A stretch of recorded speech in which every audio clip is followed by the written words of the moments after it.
Joining us now with more on how the escalations in Syria might affect Israel and the rest of the region is Dr. Martin Sherman, the founder and executive director for the Israel Institute for Strategic Studies. So, Martin, I guess the big question here is a full-on war on the horizon. Is that something that Israel's looking towards right now? Well, that's not an implausible outcome, I'll put it that way.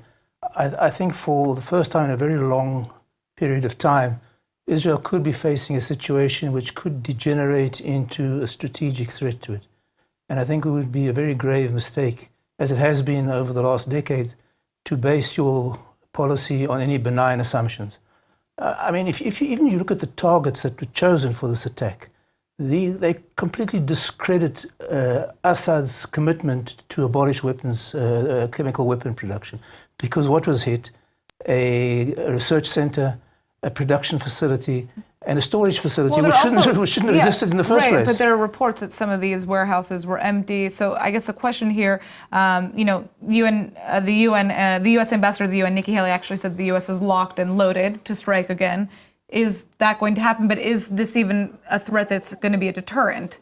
Well, I sincerely hope lock and loaded is the present American position, because if all they're going to do is basically have a symbolic attack to try and get out of the accusations of doing nothing, then I don't think this last attack is going to do any good. And in fact, it might even make the situation worse.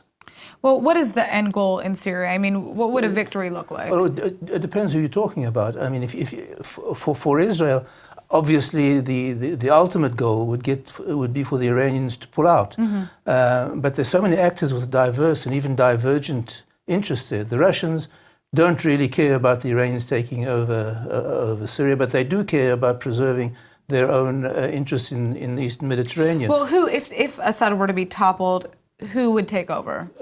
Excellent question, and which in many ways emphasizes the grave situation in Syria, where there are no real good options. I think the best thing that Israel can hope for is for containment, hope that the US will show some resolve and commitment to staying there and blocking the Russians, inhibiting Israeli freedom of action, because perhaps one of the gravest threats is that if this attack now induces the Russians to bring in advanced anti-aircraft systems, this could seriously inhibit Israel's ability to operate in Europe, in Syria. Sorry. Thank you for joining us. Thank you for having me.